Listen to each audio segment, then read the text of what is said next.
وعلى آله وصحبه ومن تبعه بإحسان إلى يوم الدين. أما بعد، اللهم علمنا ما ينفعنا وانفعنا بما علمتنا. سبحانك لا علم لنا إلا ما علمتنا إنك أنت العليم الحكيم.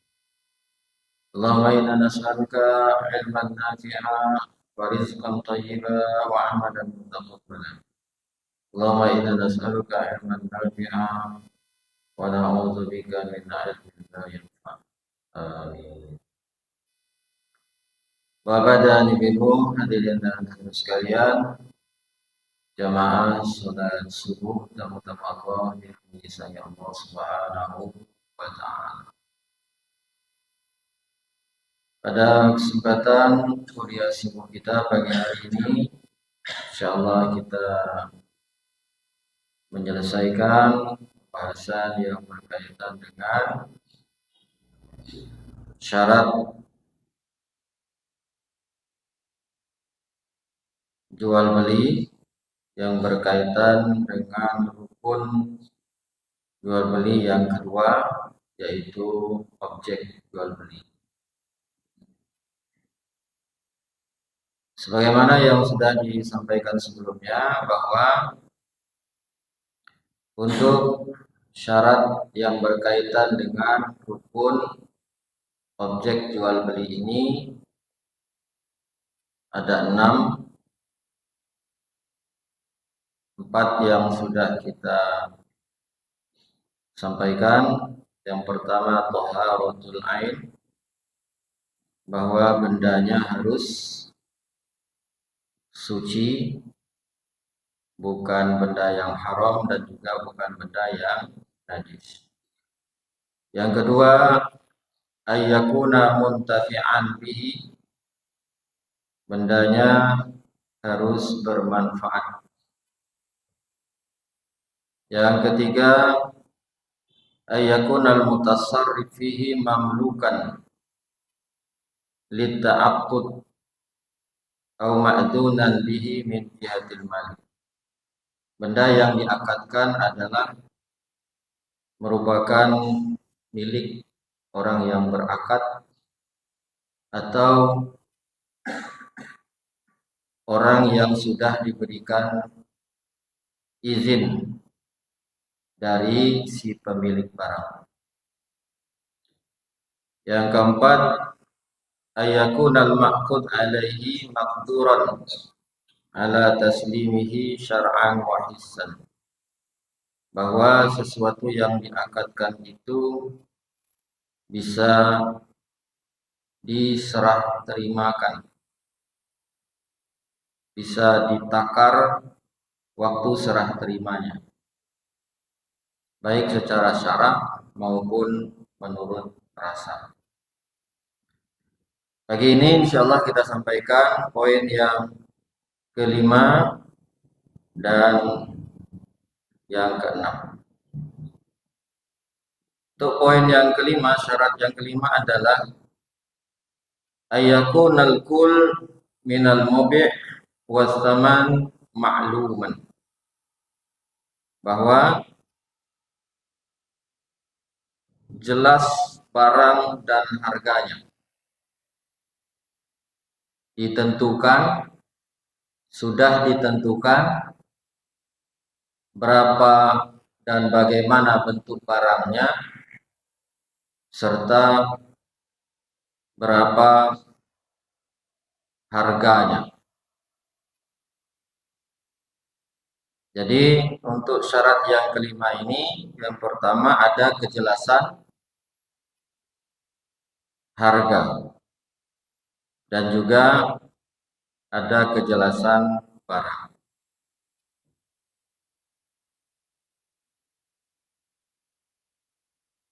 Untuk kejelasan barang ini, mengetahuinya bisa berbentuk kriteria. Jadi tidak harus barangnya berada di tempat, tapi kriterianya harus jelas. Nah, ini yang biasanya jual beli barang melalui penawaran sistem katalog gitu ya. Jadi ada tulisan misalnya atau juga melalui iklan-iklan di koran, di majalah atau di brosur, dijual satu unit sepeda motor tahun berapa, mereknya apa, kilometer sudah berapa, nah, itu ya. Jadi di sana ada kriteria-kriterianya.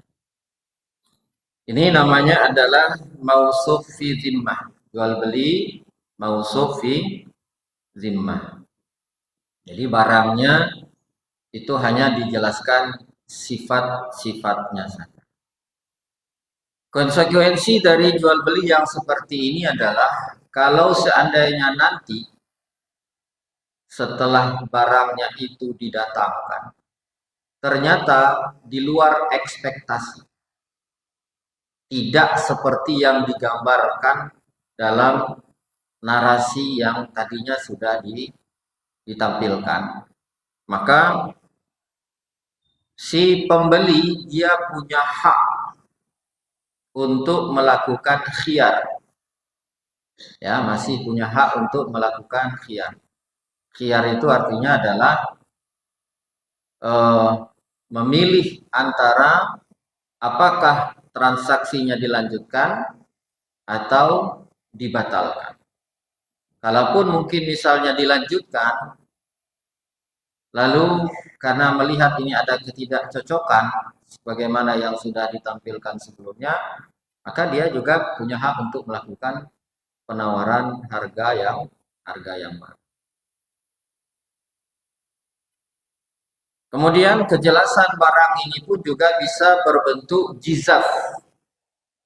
Ya, bisa berbentuk jizaf. Jizaf itu artinya adalah secara borongan.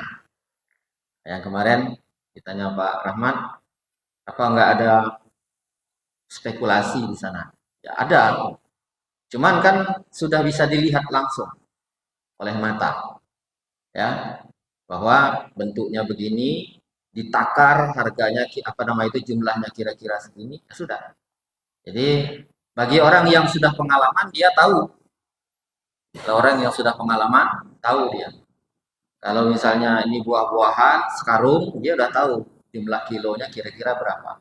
Karena kalau mau ditimbang satu-satu dalam satu truk misalnya kan ditimbang, nah ini repot ini. Timbang, timbang, timbang, lama waktunya. Ya udah pokoknya satu truk sekian. Ini namanya jual beli secara jizaf dan itu dibolehkan. Ini berkaitan dengan kejelasan barang.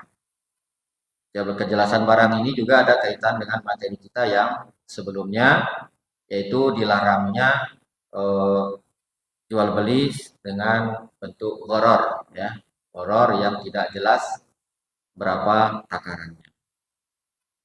Kemudian yang berkaitan dengan kejelasan harga ini, kedua adalah yang berkaitan dengan kejelasan harga.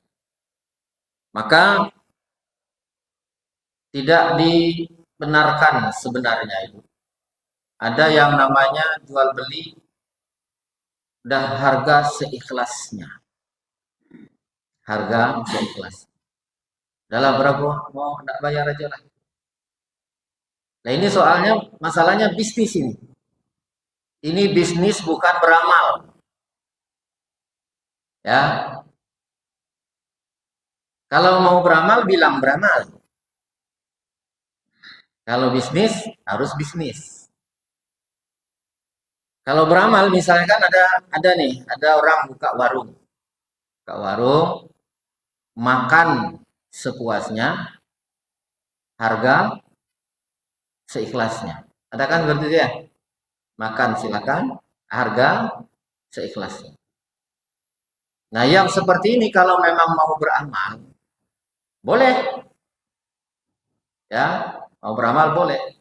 Tapi konsekuensinya adalah bahwa si pemilik barang dia tidak bisa menggunakan uang sebagai harga dari barang yang dia jual ini untuk pribadinya. Karena apa? Karena orang yang datang makan di sana, dia makan sepiring, lalu dia bayar 500.000. Niatnya apa orang yang bayar 500.000 tadi itu? Bukan untuk orang yang jualan, tapi dia niatkan dari 500.000 ini nanti diolah lagi dengan makanan yang lain, dinikmati oleh orang lain. Kan gitu maunya itu. Itu kan niat dia kan? Bukan niat untuk membeli makanan. Kalau dia niatnya beli makanan, nggak mungkin lah sepiring 500.000. Apalagi makanannya cuma kelas-kelas standar gitu kan. Jadi kalau mau beramal, maka harus niatkan memang beramal. Ini namanya akad akad apa? Tasoruf namanya, bukan tasoruf itu bisnis. Apa namanya kalau akad ini? Lupa saya. Akad dalam rangka tabarruk. Akad tabarruk. Jadi memang niatnya adalah untuk ibadah, untuk sedekah gitu. Jadi oleh karena itu bedakan antara akad tasoruf dengan akad tabarruk. Yang ini kita jual beli, ini bisnis.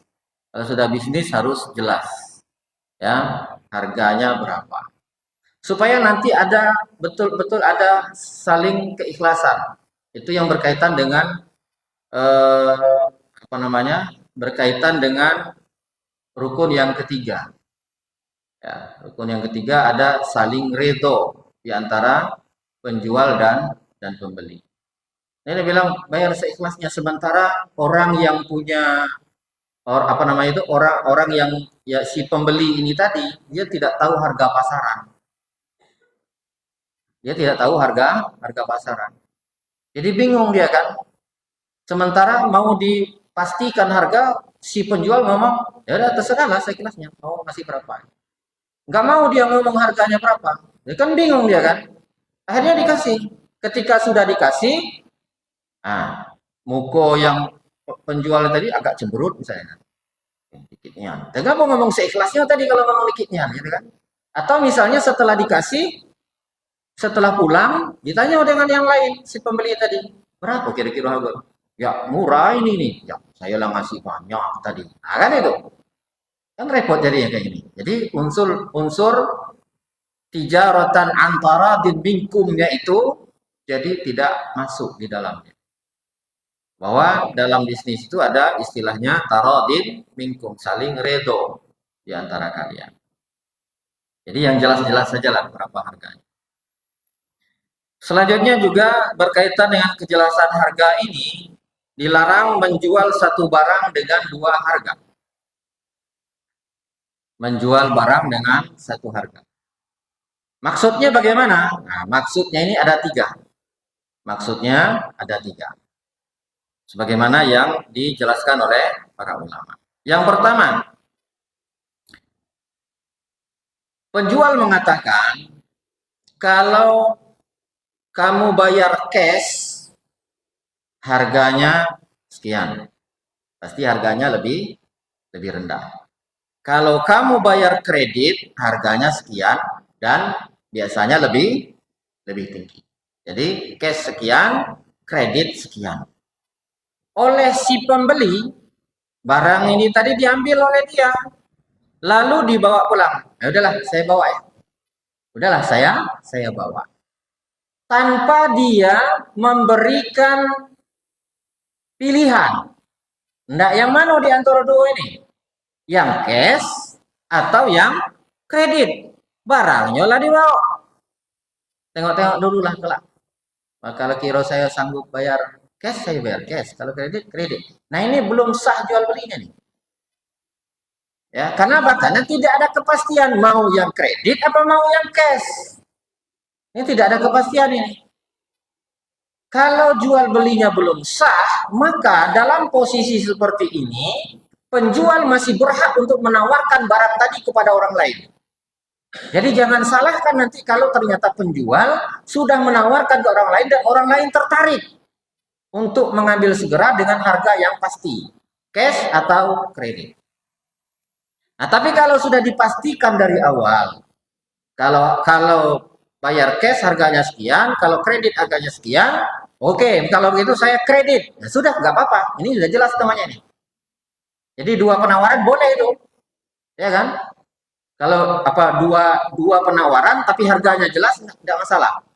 Yang jadi masalah adalah dua penawaran tapi tidak jelas mana yang mau dipilih. Ini yang nggak boleh. Ya, tapi kalau seandainya sudah memilih antara salah satunya, cash ataukah kredit, harganya sudah jelas berarti. Maka ini dibolehkan. Yang tidak boleh tadi itu ngambil lalu tidak ada kepastian. Kemudian maksud yang kedua adalah satu barang dengan dua harga.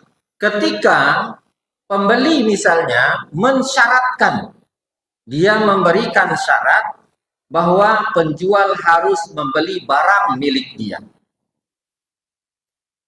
Sini para ulama menyebutkan ayyakula, yaitu pembeli mengatakan abi'uka dari hadza abi'uka dari hadhihi bikada ala an tabi'ani gulamaka bikada. Oke, saya beli rumahmu dengan harga sekian, tapi dengan catatan kamu beli budak saya dengan harga sekian. Berarti ini ada dua ini. Jadi mensyaratkan satu jual beli dengan jual beli yang lain. Sama halnya yang kemarin itu, yang sering ditanyakan, ada mensyaratkan memberikan hutang, tapi dengan catatan harus jual dengan saya. Itu kan namanya mensyaratkan itu. Nah, kalau dalam transaksi hutang itu namanya riba, tapi kalau dalam jual beli itu juga nggak boleh. Ada unsur ribanya juga di sana. Ya, mengambil keuntungan dari dari satu transaksi. Jadi kalau memang mau menjual, misalnya pembeli dia punya keinginan juga untuk menjual sesuatu yang menjadi barang milik dia, maka harus selesaikan dulu. Oke, saya beli rumah kamu. Oke, berapa harganya? Sekian. Udah, selesai. Kamu minta enggak? Saya mau jual ini juga. Nah, itu nggak apa-apa. Ya, tidak mensyaratkan satu transaksi dengan yang lainnya. Jadi ini transaksinya sudah selesai, ya. Kemudian dilanjutkan dengan transaksi yang lain. Ini tidak ada masalah. Nah, yang jadi masalah tadi kalau itu dikait-kaitkan.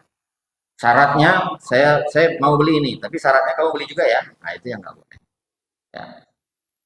Kemudian yang maksud yang ketiga, menjual satu barang dengan dua harga itu adalah ketika penjual misalnya mengatakan kalau dibayar dalam waktu 1 tahun harganya 1 juta. Kalau dibayar dalam jangka waktu 1 tahun harganya 1 juta.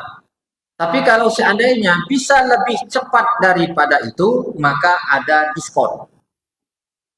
Kalau bisa lebih cepat daripada itu, nanti saya kasih diskon.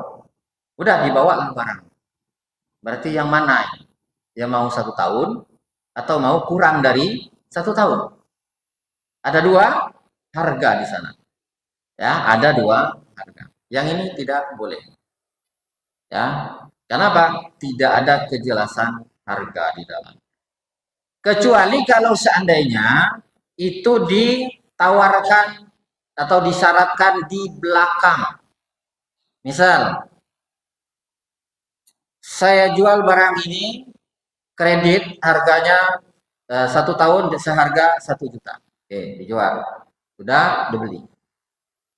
Ketika dalam perjalanan 1 bulan nyicil, 1 bulan nyicil, 1 bulan nyicil, 1 bulan nyicil. Setelah 4 bulan berjalan, lalu pembeli tadi mengatakan, saya ini lagi banyak duit, nah, itu kan, lagi ada duit lah, bukan banyak. Saya lagi ada duit, takut hilang-hilang lah. Saya tidak lunasi, tapi boleh tidak kalau saya dikasih diskon? Nah, ini kan berarti kan tadi tidak ada nih, tidak ada akad diskon dari awal ini, tidak ada. Ya, nah, tapi di belakang dia nawarkan, boleh tidak kalau saya dikasih diskon? Kalau saya bayar lunas pada bulan yang kelima. Kan belum cukup nih 1 tahun nih, baru 5 bulan mau bayar lunas. Kalau ternyata penjual menyetujui, maka ini dibolehkan.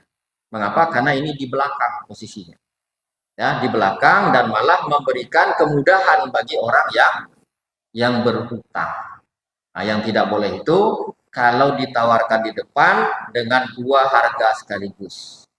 Ya, kalau dibayar 1 tahun maka 1 juta, kalau kurang dari 1 tahun maka nanti diberikan pengurangan harga.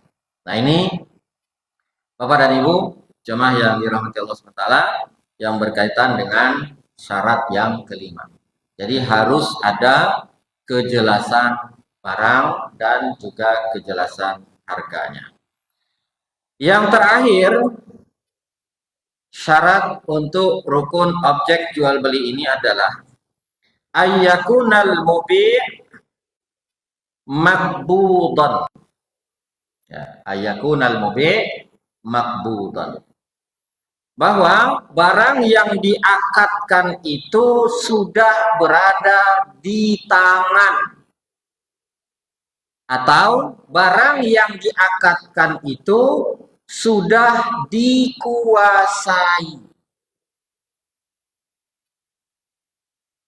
Maka di sini ada yang namanya syarat qabad. Qabad. Jadi qabad itu kalau dalam secara bahasa itu menggenggam. Nah, itu namanya qabad. Sudah digenggam. Ya. Sudah dikuasai. Kalau orang hanya melakukan transaksi saja, berarti itu sudah memiliki. Kalau hanya transaksi, itu namanya sudah memiliki. Tapi belum menguasai. Beda antara memiliki dengan menguasai. Contoh dalam masalah warisan misalnya. Ketika ada seseorang yang meninggal, maka harta sudah berpindah ke kepemilikan. Dari milik orang yang meninggal ini pindah kepada milik ahli waris. Nah, itu baru kepemilikan, tapi belum penguasaan. Ya, belum penguasaan ini. Misal ada seseorang yang meninggal, dia meninggalkan warisan 1 rumah. Ketika dia meninggal, berarti rumah ini tadi pindah kepemilikannya kepada ahli waris. Lalu rumah ini siapa yang menguasainya? Karena ahli warisnya banyak. Ada misalnya istrinya, ada anaknya, ada orang tua. Nah, yang mana milik orang tua? Belum jelas.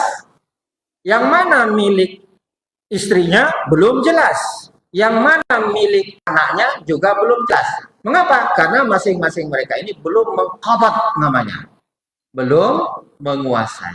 Nah, orang kalau mau menjual atau membeli sesuatu, barang itu harus qabad dulu oleh si penjual. Harus dikuasai dulu. Ya.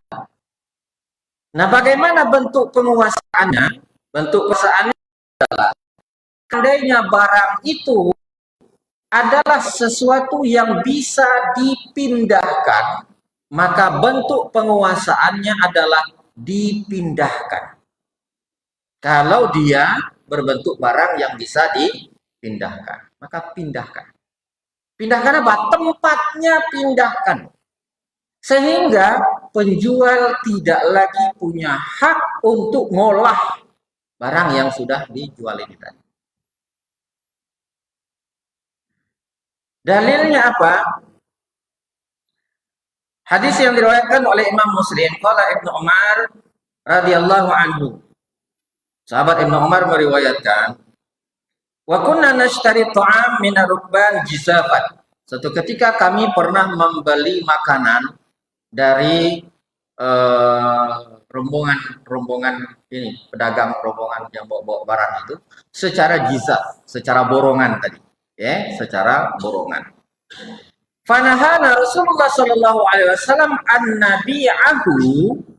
Nabi sallallahu alaihi wasallam melarang kami untuk menjualnya hatta nunqilahu min makanihi, sampai kami pindahkan dulu barang itu dari tempat asalnya.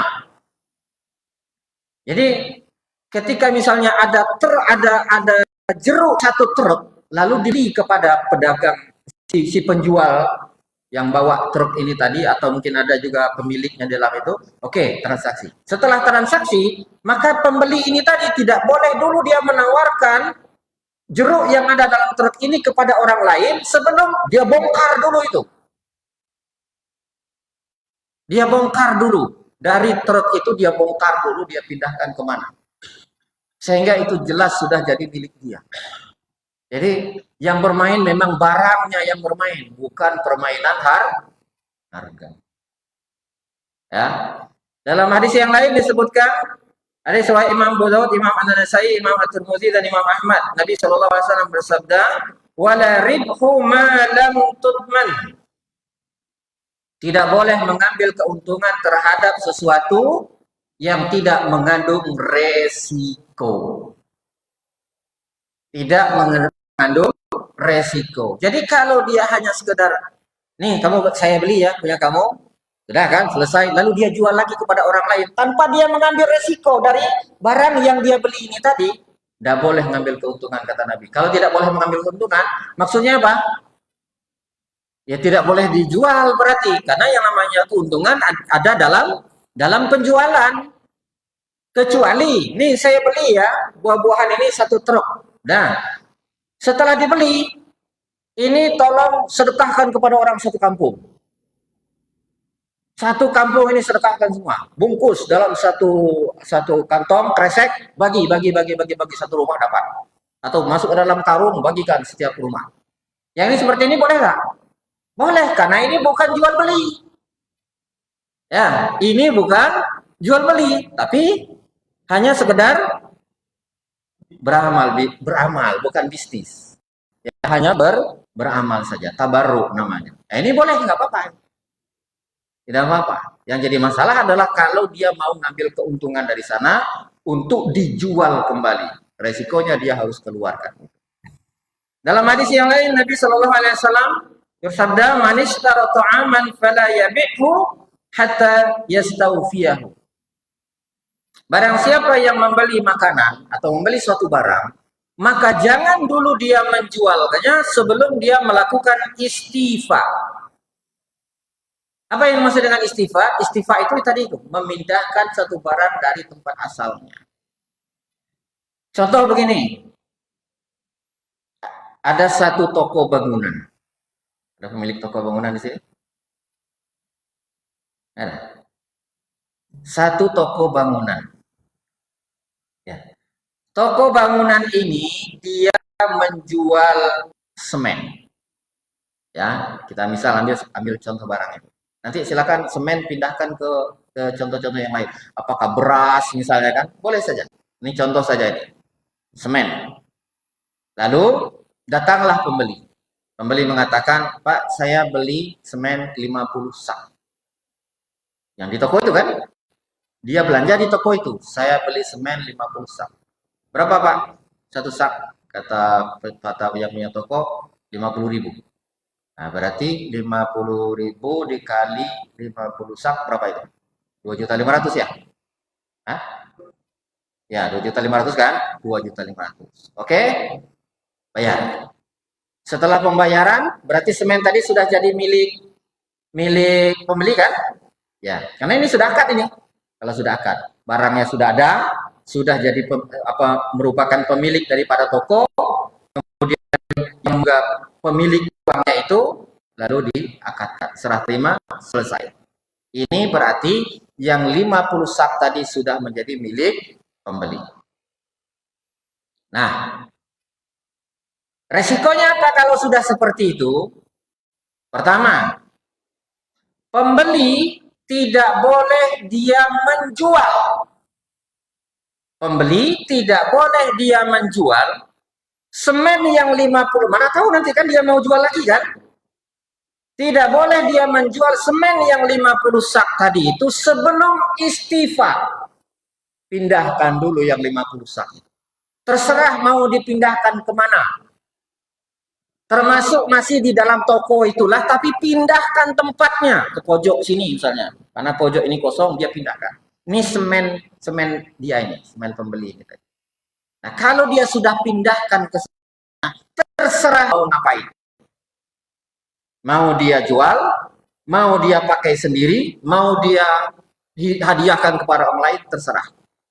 Ya, itu sudah sah bagi dia. Itu resiko pertama.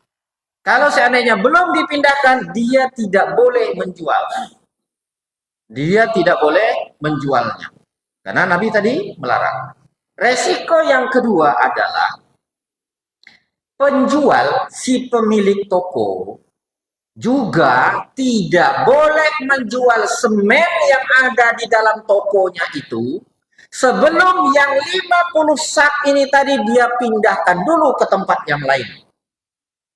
Atau dia serah terimakan langsung kepada orang yang sudah membelinya.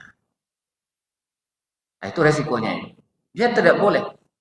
Nanti kalau dia masih melakukan transaksi dengan orang lain, ada orang lain datang lagi, Pak, saya juga 50 sak. Pertanyaannya, 50 sak yang mana yang akan dia jual? Jangan-jangan 50 sak tadi itu adalah 50 sak yang sudah dibeli oleh orang pertama. Mengapa ini dilarang? Supaya tidak terjadi yang namanya permainan uang di sini. Ya. Supaya tidak terjadi yang namanya permainan uang. Karena hakikatnya kalau itu dilakukan sama dengan jual beli uang dengan uang. Ad-darahim bid-darahim wa ta'amul murjah. Sahabat Ibnu Abbas siapa yang menyebutkan? Kalau ini namanya adalah jual beli uang dengan uang, sementara bendanya tidak ada sesungguhnya. Karena kalau tidak seperti itu, nanti sama halnya pembeli menghutangkan. Misalnya begini ya, ini saya baru tahu juga kasusnya ini sebenarnya. Ada orang yang membeli semen di satu toko, dia beli sekian sak, apa 100 terserah lah dia beli. Tapi saya ambil nanti ya sekitar 2 tahun yang akan datang. Atau saya ambil nanti ya terserah kapan saya butuh. Nah ini yang nggak boleh. Mengapa? Karena setelah 2 tahun yang akan datang, apakah harga semen masih 50.000? Bisa jadi lebih, karena yang namanya barang itu jarang turun kan harganya kan, naik. Kalau seandainya nanti harga semennya berubah menjadi 55.000 misalnya, berarti sama halnya si pembeli ini tadi memberikan uang hutang kepada pemilik toko sebanyak 2.500.000. 2 tahun kemudian dia mendapatkan keuntungan 5.000 per sak. Berarti 250.000. Dia dapat keuntungan dari hutang yang dia berikan. Karena itu tadi hakikatnya kalau seperti itu sama dengan hutang namanya, bukan jual beli. Kenapa? Karena syarat jual beli tadi apa? Qabat. Ya, syarat yang namanya jual beli harus qabat, harus dikuasai. Nah, begitu juga dengan benda-benda yang lain. Silakan benda yang lainnya mau ditukar dengan apa? Semen tukar dengan beras, tukar dengan ini segala macam. Nah, kira-kira itu ya. Nah, yang terakhir adalah itu kalau untuk benda yang bisa dipindahkan, ya, dipindahkan dari satu tempat ke tempat yang lain. Bagaimana dengan benda yang tidak bisa dipindahkan? Contohnya apa? Rumah. Ya, rumah, tanah, pabrik, toko, kira-kira itu kan nggak mungkin dipindahkan. Mana rumah kau bawa ke sini? Repot kalau seperti itu kan. Nah, maka yang seperti ini bentuk qabatnya, bentuk penguasaannya itu bisa diwakili. Diwakili apa diwakilkan? Ya, diwakili ya dengan barang lain. Bisa diwakili dengan barang lain. Syaratnya apa? Syarat barangnya. Syarat barangnya adalah satu, yang ada hubungannya dengan benda tersebut. Yang ada hubungannya dengan benda tersebut. Satu. Yang kedua, apa namanya?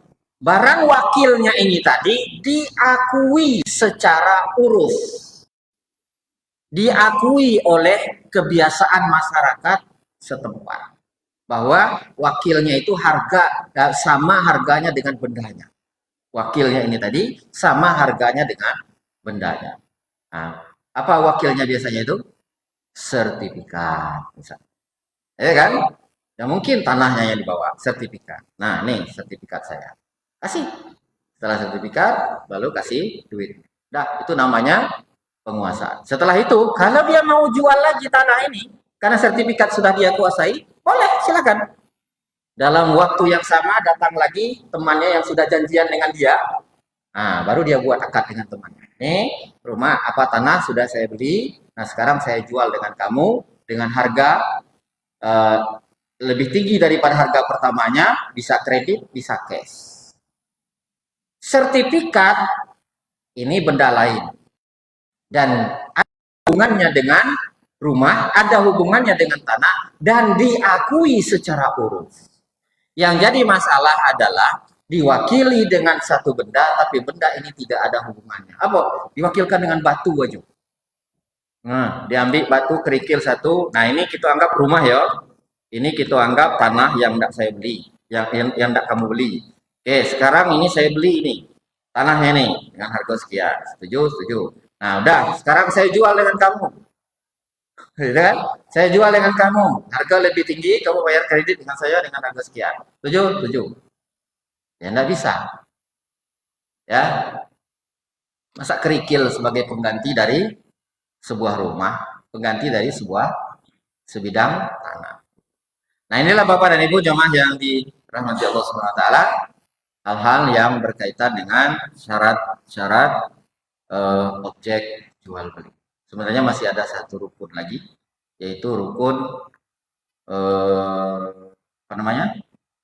Rukun akad ya. Rukun sigat. Sigat.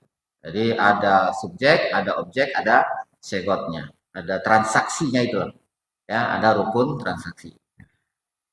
Cukup sampai sini mungkin yang bisa kita bahas sebelum ditutup. Kalau ada hal-hal yang ingin kita diskusikan lebih lanjut silakan. Oke, silakan. Waalaikumsalam warahmatullahi wabarakatuh.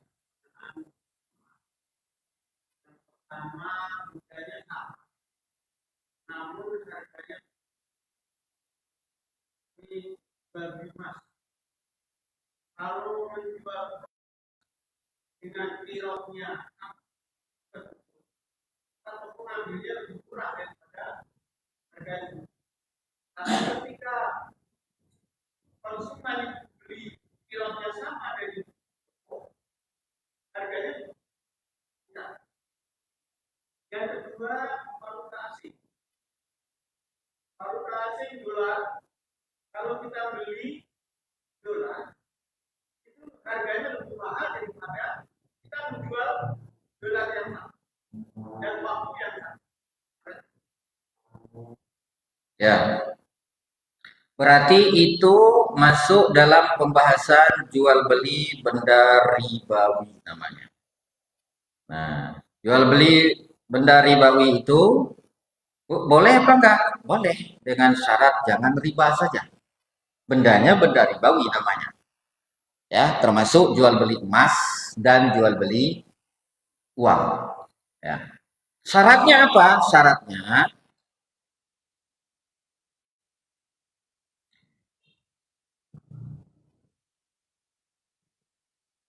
Nabi Shallallahu Alaihi Wasallam bersabda, "Az-zahab bil-zahab." Emas dibayar dengan emas. Wal fiddah bil fiddah. Perak dibayar dengan perak. Wal bur bil bur, wal milih bil milih. Gandum dibayar dengan gandum, garam dibayar dengan garam. Syaratnya apa? Mislan bimislin. Kalau bendanya sama, bendanya yang sama, emas, perak, sama-sama benda ini, maka takarannya harus sama. Takarannya harus sama. Misal ada orang yang pinjam emas, Ya, pinjam emas. Ketika dia mengembalikan, maka dia kembalikan sesuai berapa jumlah emasnya tadi. Walaupun bisa jadi harganya nanti berbeda. Tapi kalau mau di waktu itu, emas dibayar dengan emas, perak bayar dengan perak, dan seterusnya. Mislan bimislin, sama takarannya, yadan biyadin, dan harus cash. Kalau benda dengan benda. Faman zada wastazada faqad arba. Siapa yang menambah atau minta ditambahkan, maka dia menjadi riba. Sama kalau sekarang ini ada penukaran uang receh dengan uang besar. Uang receh, uang besar 100.000, lalu diganti dengan uang receh pecahan 5.000 mungkin dengan 95.000. Berarti dapat keuntungan berapa di sana? 5.000. Iya betul. 50 apa 5.000? Nah, 5.000 kan? Ya, kelebihan ini tadi riba namanya. Kalau uang 100 ya tukar dengan 100. Nggak boleh ngambil keuntungan dari sana. Ya. Fa ini ikhtalafa. Kalau seandainya bendanya itu berbeda. Bendanya berbeda. Contohnya apa? Emas dengan uang. Emas dengan uang. Berarti emas lain, uang lain. Nah, maka yang seperti ini, fabi'u ma syi'tum, silakan kamu jual sesuka kalian. Mau emasnya harga berapa mau dijual. Ya, tentu saja orang harus menyesuaikan dengan harga emas ini ya, harga emas standar. Kalau dia terlalu mahal, pasti dia orang pembeli akan pindah ke pedagang yang lain, kan itu. Boleh harganya ini tadi berubah antara kita membeli dengan kita menjual kembali. Karena yang namanya jual beli kan mau ngambil untung nih. Nggak mungkin harganya. Saya beli emas kamu berapa? 1 gram 1 juta. Berarti saya beli 10 gram. Berarti 10 juta. Oke. Ini saya jual lagi ya. Ya karena 1 juta 1 gram. Ya udah 10 juta juga saya beli. Ya nggak jadi namanya jual beli seperti itu. Ya, pastilah kalau kita membeli, misalnya berapa tadi? 1 juta. Nanti pas dia mau beli, orang toko mau beli lagi dengan kita, harganya agak turun. Boleh nggak? Ya boleh, silakan. Ya, karena yang namanya jual beli kan seperti itu. Karena awalnya kita mau menjadikan emas tadi sebagai investasi barangkali gitu. Ya. Nah, tapi syaratnya apa? Nah, ini ya syaratnya. Syaratnya adalah yadan biyadin. Yadan biyadin. Harus cash, tidak boleh kredit. Jadi jual beli emas tidak boleh kredit. Jual beli perak tidak boleh kredit. Harus cash. Itu ya.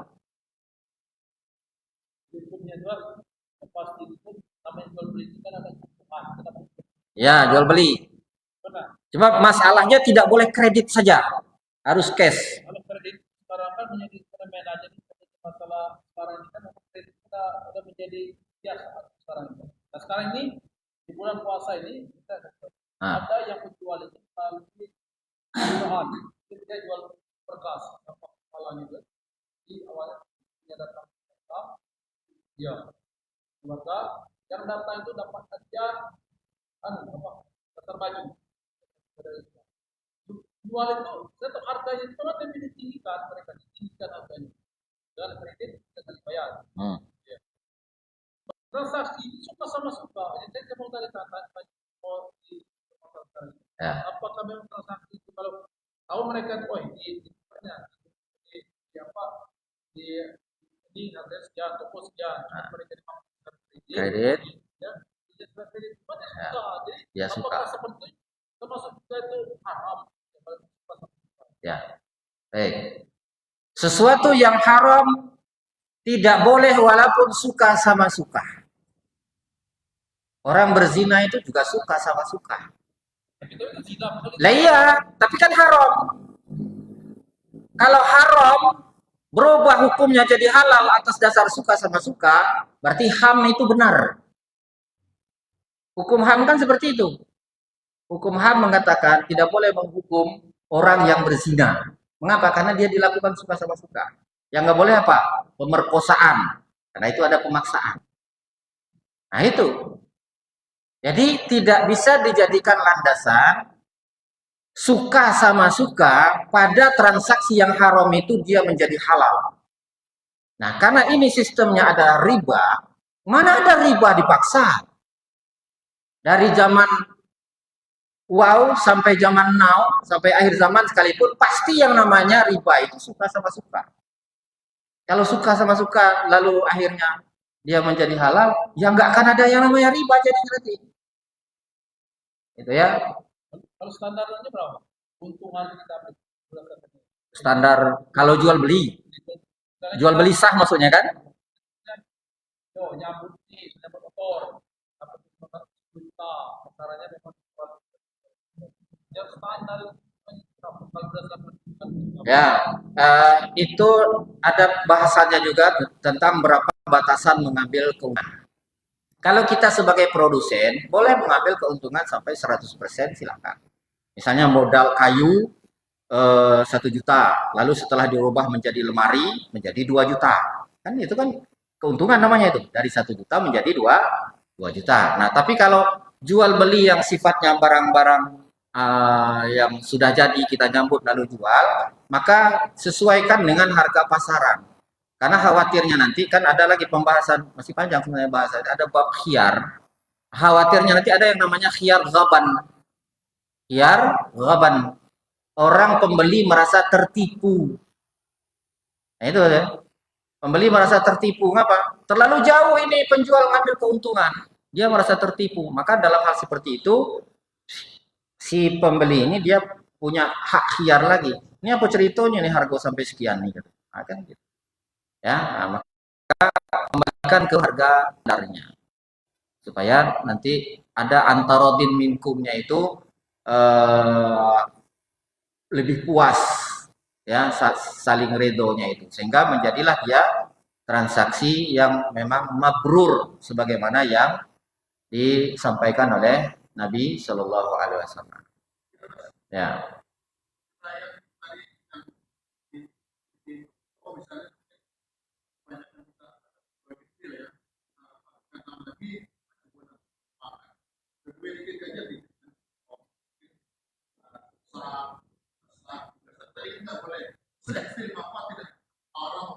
Ya haram lah, kalau tidak boleh pasti haram. Haramnya itu di mana? Haramnya itu ada unsur ribanya itu tadi. tapi kan kita beli cash. Diambil aja, Pak. Iya, syarat kan ada syarat. Jual beli itu jangan hanya satu sisi yang diperhatikan. Ada 6 syarat tadi kan. Keenam-enamnya penuhi. Keenam-enamnya itu penuhi. Ada syarat kabat di situ. Ada syarat istifa di situ.